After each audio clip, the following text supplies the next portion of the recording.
Hello and welcome back to my channel, My Montana Kitchen, where I give you delicious, healthy, fail-proof recipes that you can serve your family any day of the week.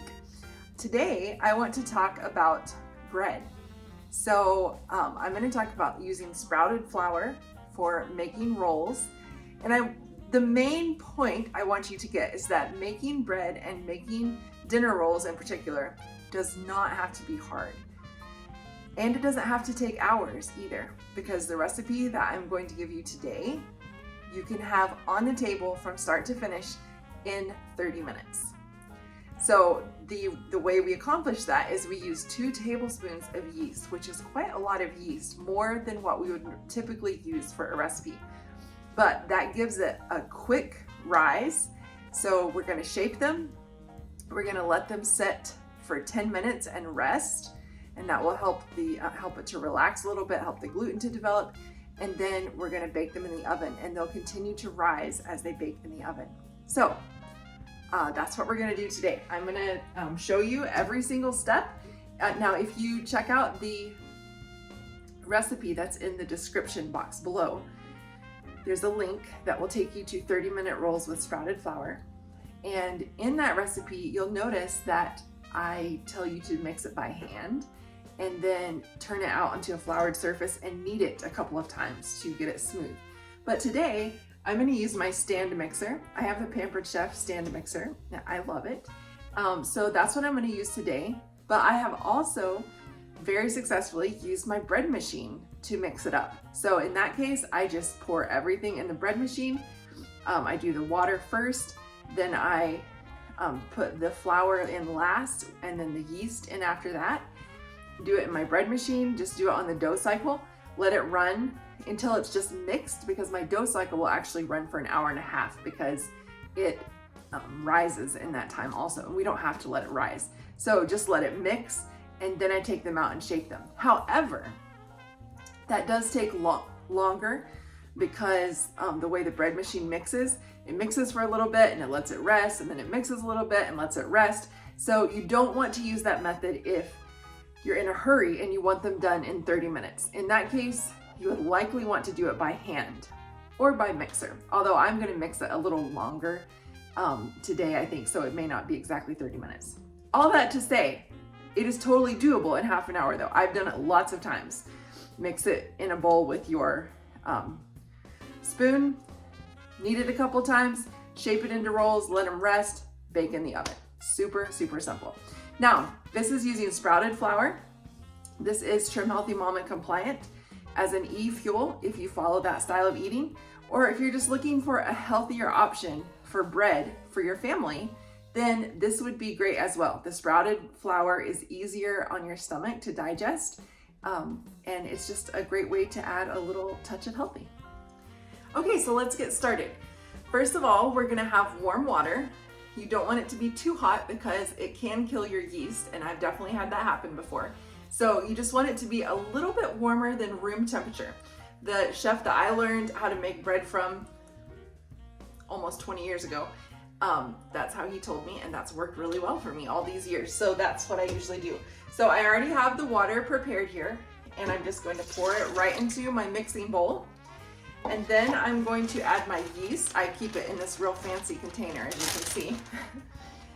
So I'm just gonna add the yeast. Again, I already told you we're using 2 tablespoons of yeast, which is what's gonna help it get that quick rise. So we have that, and then I'm gonna add the honey, which is going to help to activate the yeast.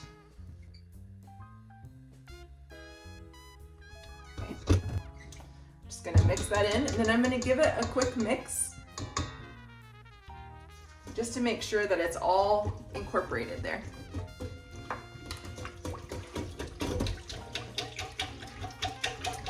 All right, then I'm gonna go ahead and add some salt.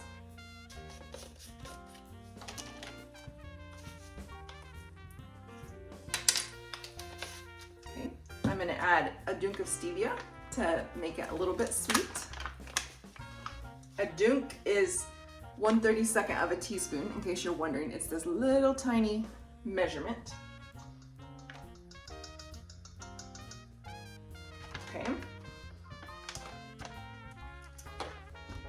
mix that. And then the recipe calls for a tablespoon of melted butter. I don't melt my butter anymore. The water is a little warm, and since I'm going to be kneading it with the kneading function on my Pampered Chef stand mixer, I'm not actually going to melt it. I'm just going to scoop it in, and as it kneads, it will incorporate it in. But definitely you can, melt it. That's totally fine. So I'm just going to take a tablespoon of softened butter. It is softened. I wouldn't do it just straight out of the refrigerator like that.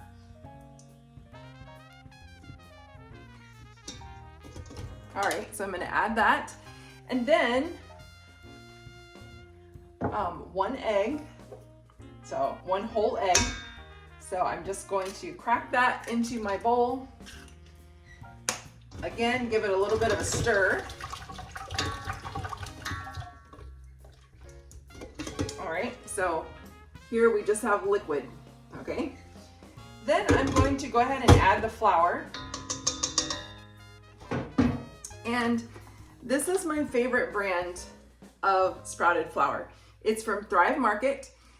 You can only buy it if you have a membership with Thrive Market, but this is my favorite sprouted flour.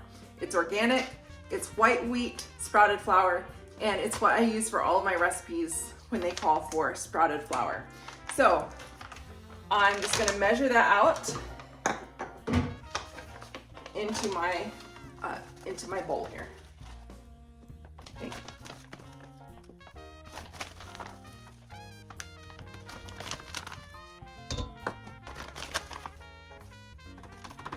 All right, I need just a tad more from my new bag.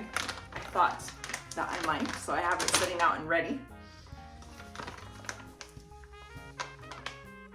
All right, now the actual recipe calls for 2.5 cups of sprouted flour.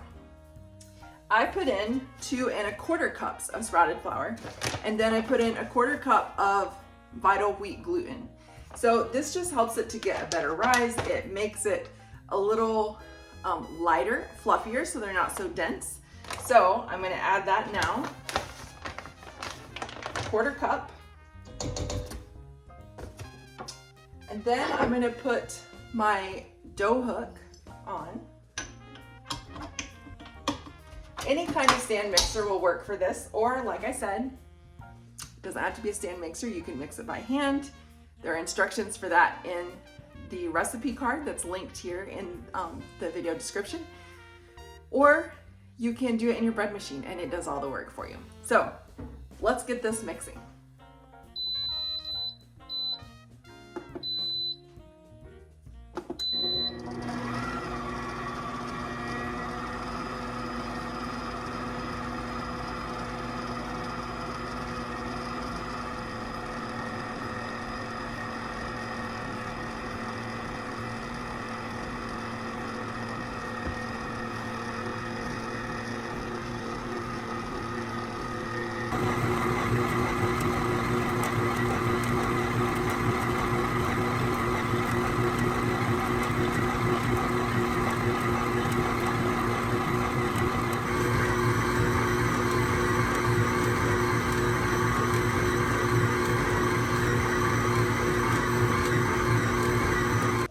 Okay, so this is done mixing. It mixed for a total of 8 minutes. The really nice thing about the Pampered Chef stand mixer is it has presets for kneading, for whipping, for creaming, all kinds of things.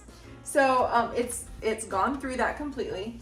Now, it did not come into a dough ball. You know how sometimes whenever you have kneaded something, it kind of all gathers up into one ball, and you know that's when it's done.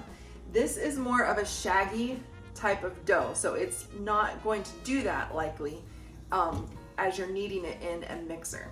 So that's not a problem though. We're just going to put it out onto the counter. We're gonna put a little dusting of flour, put it on the counter. We're gonna hand knead it just a couple times to get it smooth, and then we're gonna divide it into the rolls. So first thing we're gonna do is sprinkle a little bit of flour on the counter.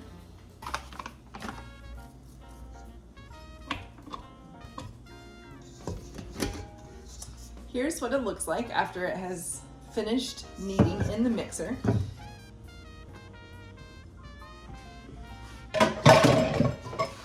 just gonna take a spatula and scrape it out, make sure I get all of the dough out. All right, now there you can see it's not as shaggy as it looked in the mixer once you actually get it out. So I'm just going to knead it a few times just to make sure it's nice and smooth. That's all you have to do, just like that. All right, now I'm just gonna divide it into 12 pieces because we want 12 rolls. So I just divide it in half.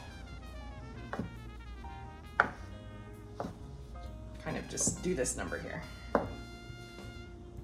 In half, and 3 from each section. Okay, so it should look kind of like that.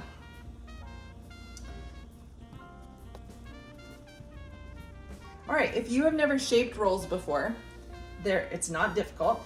You just take it, fold it over, and then I just keep folding things over and tucking it underneath, kind of like so. And then I just kind of roll it on the counter a little bit, cupping it in my hand to get it nice and smooth. Okay, so again, we tuck, fold over, tuck underneath, and then roll it out.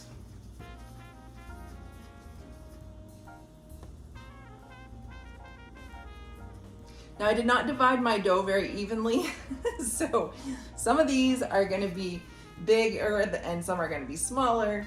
To be exact, it's always a good idea to use a scale to measure them out. But to be honest with you, I never use a scale whenever I'm just working with regular bread. I do use a scale when it comes to sourdough, but I don't really use a scale whenever I'm just working with regular bread. I have thought about doing it sometimes, but so far I haven't followed through. So just continue shaping them, and then we're gonna set them on a baking tray lined with parchment paper, and we're just gonna let it rest for 10 minutes, and then we're gonna put it in the preheated oven.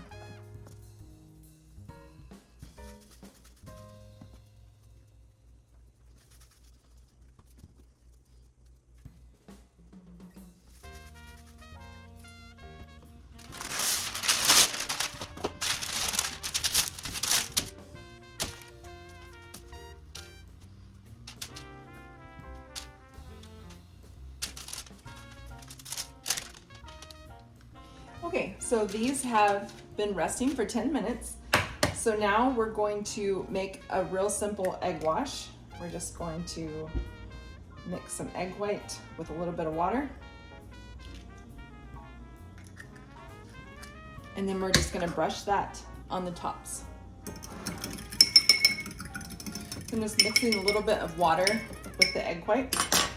And then I'm just going to brush it on top of these, and then we're gonna put them in the oven.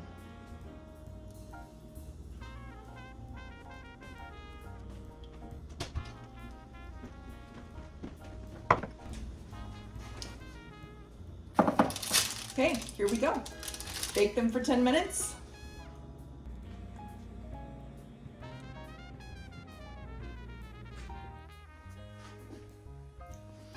All right, so 30 minutes, less than 30 minutes, and you can have dinner rolls just like these on your table. They're very soft. Here, let's rip one open and see. Oh, okay. Well, let's see if I can get it to focus on it. Yes. Now, you may want to bake them just a little bit longer. My husband and my children all like them, like, not doughy, but you know, not over dry. And they love these. In fact, my 16-year-old son has told me that these are his favorite bread recipe ever. So take that for what it's worth. But not only do they make good dinner rolls, but you can also use them for sandwiches, which is what I'm going to do here in a little bit. I'm going to make a sandwich with them. They're great for that. You could use them as hamburger buns, as slider buns. You could make them a little smaller. I think, and I have not personally tried this, but I'm pretty sure you could make cinnamon rolls with them. Quick rise cinnamon rolls. Just roll it out like you would normal cinnamon rolls, add your fillings, and then let them rest for 10 minutes and then bake them. So I might have to try that because, I mean, that would be amazing, wouldn't it? Cinnamon rolls in half an hour. Now, they would take a little bit longer to bake because they're all pushed together. But anyways, I hope that you have enjoyed this. I hope that it has helped you to see just how simple it can be to make healthy bread at home. It doesn't have to be hard. Now, I also have some sourdough videos, and I hope to have more of those in the future. So check out the links down below. There are links to those sourdough videos, and I would love for you to try these, and then let me know what you think. Again, the recipe can be found in the description box below. And if you're not a subscriber here at My Montana Kitchen yet, go ahead and just click that little button, subscribe, and the little bell notification so you will know whenever I post new videos. I don't want you to miss out.